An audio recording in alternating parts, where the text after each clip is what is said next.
If you're not familiar with the maker movement, it's a movement that's going across the country. And it really started to develop because people started making hacker spaces and maker spaces. And they started sharing information and open source about like how to do a bunch of different methods, from 3D printing to programming and electronics, robotics, woodworking, fibers. It's just all these different methods of making. This is like a typical makerspace, and what's really interesting about the makerspace is that not only is it geared towards the hobbyists of like the adults, but it also is geared towards education of children too.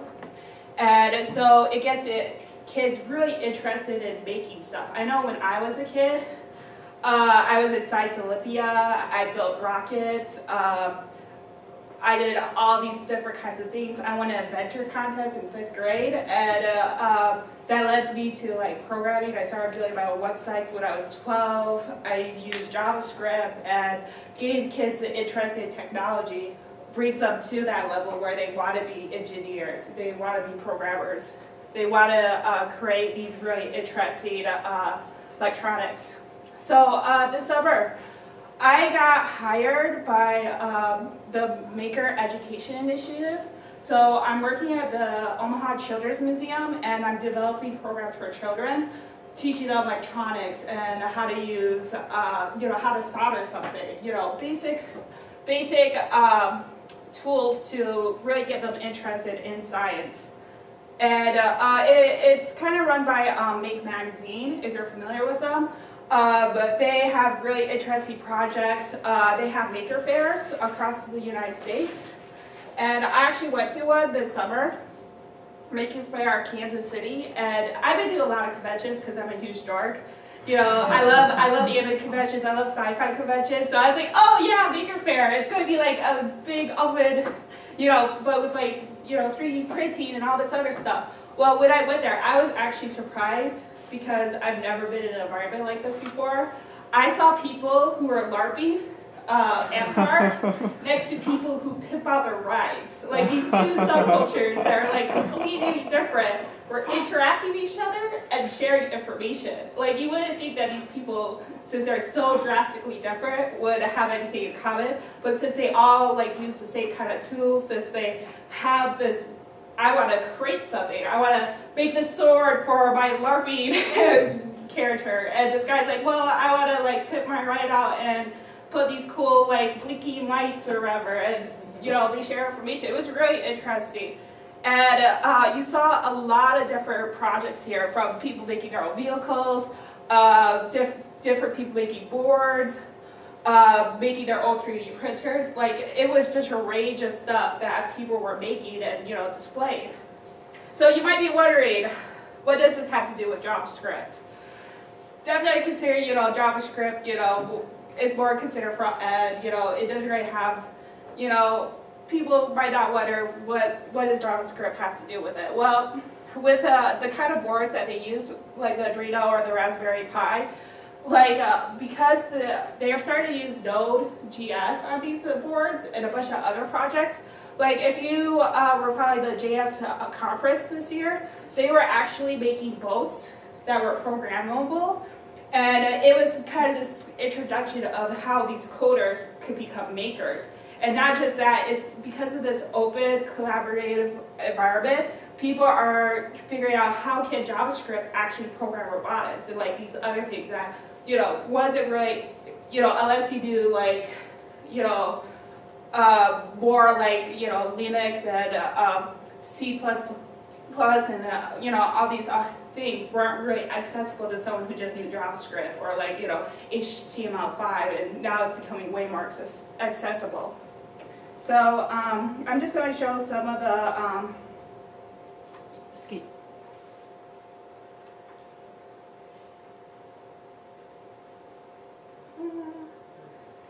you Command Tab. Okay, Command Tab. Oh. Hold down Command and hit. Yeah, there you go. Is it coming up? Nope. Oh, it's on there. Yeah. Oh, it's on there? Yeah. It's not mirrored. Oh. Oh, okay. So here's a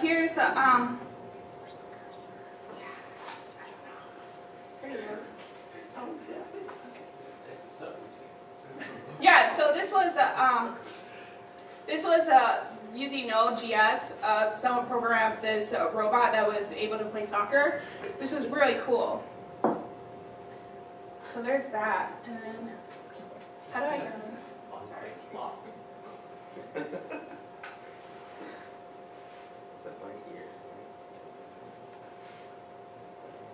And then this person using a watch would program this ball.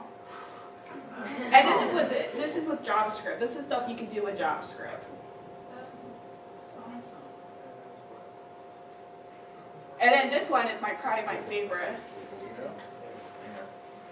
This is if you're familiar with the drone helicopters, this guy programmed this copter using JavaScript driven.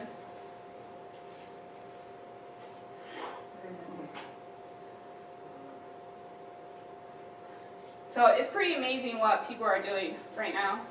And then if you're wondering how you can get into this, there's tons and tons of resources online. This is just using the Arduino with Node.js, and this is just a kit showing you, simple projects you can get, tip your toes into this entire movement. And then,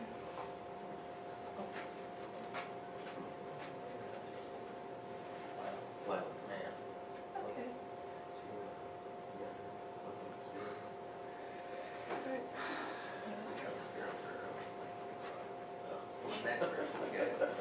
Okay, and then if you're wondering how you can get started, there's a local maker group here, and they meet on Saturdays. They also have a Twitter account, and they're doing a lot of interesting projects too.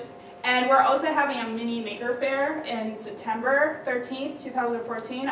We're still looking for people to present projects, so if you've already been doing projects like this, or you've been kind of thinking of dabbling in it, it might be a good way to meet other people who are doing it too. So that's about it. So yeah.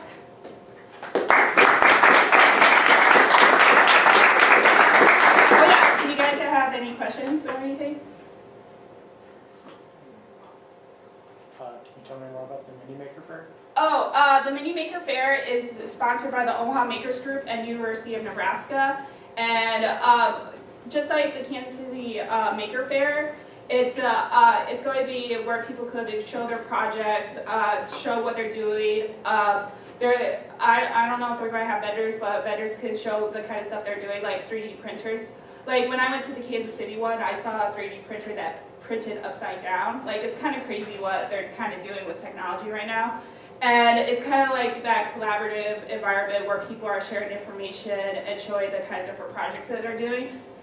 The Mini Maker Fair this is the first one Omaha actually has, and actually Kansas City started as a Mini Maker Fair. Usually the Mini Maker Fair is like a tiptoe into like the whole doing fairs there, and then once there's a good attendance rate and stuff like that, and then it gets bigger, then they actually have the Maker Fair. So a mini one is like supporting the whole maker movement and everything like that. So it's actually pretty interesting.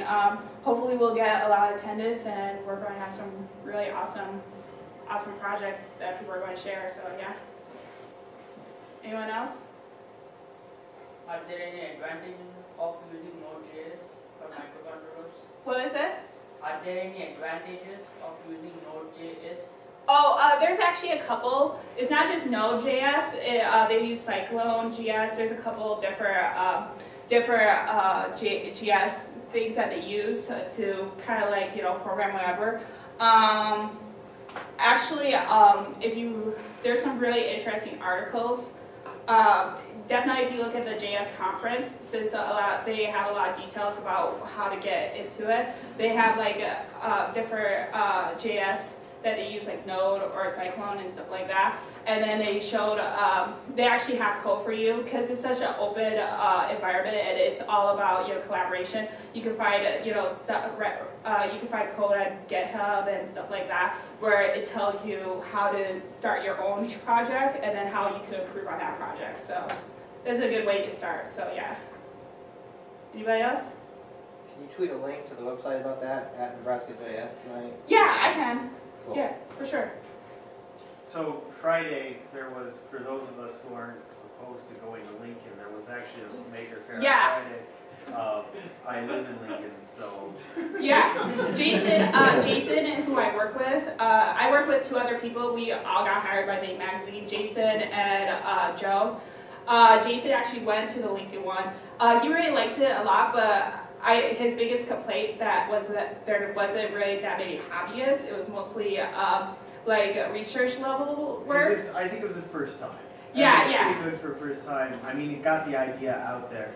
But furthermore, and it was too hot. That was the other Oh, thing. yeah. And the homebrew club helped that out. But good point. UNL has a maker group as well. It is not strictly through UNL, so the public can join. Yeah, and he said it was really good for our first time too. So he's really hoping that, as it grows more hobbyists will join. Because like he said, it was really cool to see the research ones. He just wished there was more hobbyists because I know when I went to Kansas City, the most interesting projects to me were like the people who like sat in their garage and create like these really interesting projects.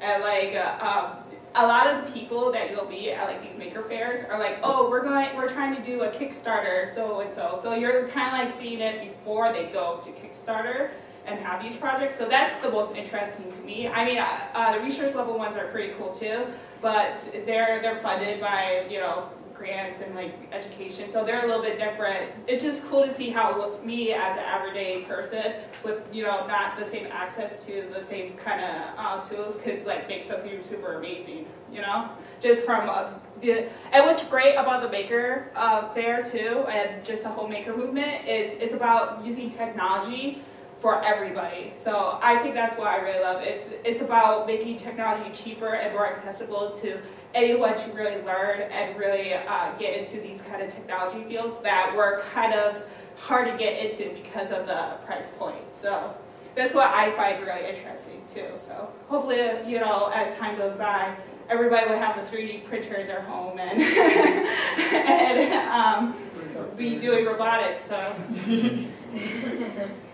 All right, thanks, Yeah. Shelly. Okay, thanks.